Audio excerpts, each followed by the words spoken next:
Hey, friend, welcome back. So, before I get started today, I wanted to take a breath and just speak to this in a way that is similar to how I would teach in the classroom, or as if I was sitting across from one person who genuinely wants to understand their money better. So, this isn't about perfection. It's not about judgment. It's simply about clarity.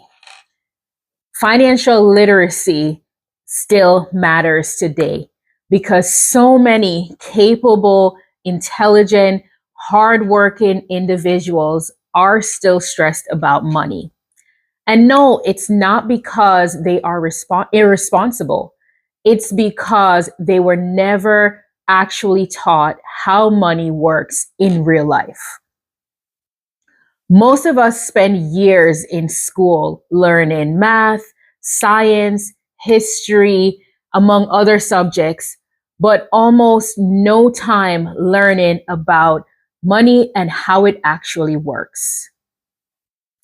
We live in a time right now where costs are rising.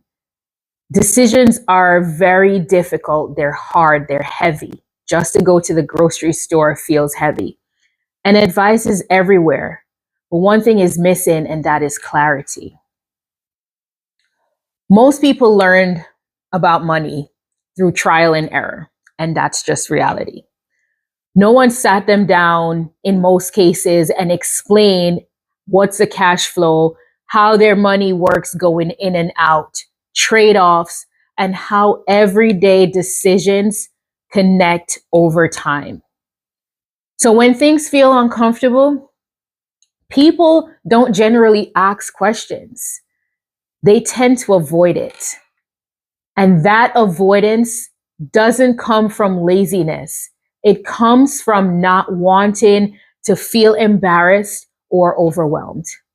I'm in the classroom quite often, and I have students that they even when I instruct them to ask questions or ask them to get involved, a lot of times they don't. And it's not because of laziness. It's not because they don't want to participate, but it's because of that same embarrassing feeling and sometimes feeling of being overwhelmed.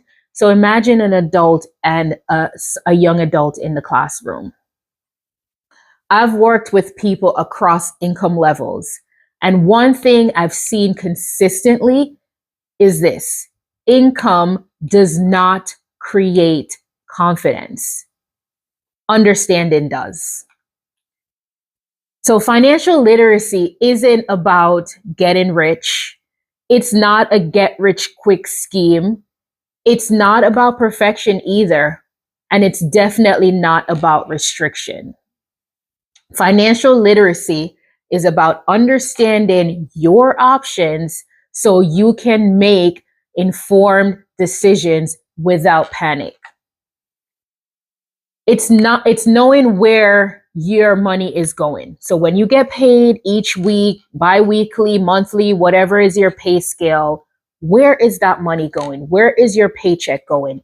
It's understanding what a budget is, right? So what are you saving for? And it's seeing that savings can be flexible and it's not about deprivation. You're not being deprived if you actually put money away for a rainy day, save towards your retirement, or even some of those large purchases like buying a home or a car, or taking that luxury vacation that you want, or just feeling more secured for your future and your children's future.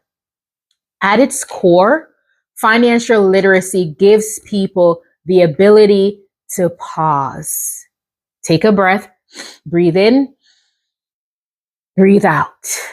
It gives you that ability to take a pause and choose instead of reacting. So here's a question that I have for you. Have you ever been in a situation, a financial situation, where you reacted instantly? I've been there. How did it make you feel? If it made you feel uncomfortable, this is what financial literacy helps to solve. That knee-jerk reaction to respond to that emergency that comes up that you otherwise were not planned for. So financial literacy helps you to prevent that. So this matters now because those small decisions add up faster than people realize. That one quick decision that you had to make that one time, and if you have to make several of those over a 6-month period, or just within a year, if you have two of those, instant emergency that you didn't plan for, it could derail your finances, especially if it was not in your budget. So clarity changes this behavior.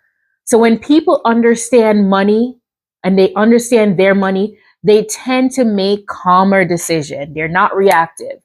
They feel less reactive and they feel more in control. And that sense of control affects more than just your finances. It actually affects your stress level, it affects your relationships, and it affects your peace of mind. And if you are like me, protecting your peace is paramount. So you don't want finances or money to be the reason why your peace is affected, because that is more of an internal thing that is within our control, as opposed to all the external things that are there affecting our peace that are outside of our control. So I teach financial literacy because I've seen years and I've spent years in finance and education, and I kept seeing the same patterns. People weren't asking complex strategies or complex questions around finances. They were asking for understanding. I genuinely believe that when people make better decisions, when they understand their options, and everyone deserves access to that clarity. So don't beat yourself up today. If you are just getting started on this knowledge right now, don't beat yourself up. Give yourself grace for any decision that you've made in the past. Goodbye, yesterday. I'm living in the life of a new day, right? Goodbye to yesterday, and allow yourself the grace to get on a healthy financial journey. This is a work I do in life workshops. I also do them in educational settings, helping people understand money in a way that actually makes sense to their lives and is actually practical. Financial literacy is not one size fits all because everyone's financial scenario is different. So if this resonates with you, you can learn more on my website while I continue to build out this framework. I also have I've posted practical tools and resources on social platforms that could help people to use them right now. So I want to say thank you so much for joining today, and I look forward to seeing you next time right here on this page. Bye for now.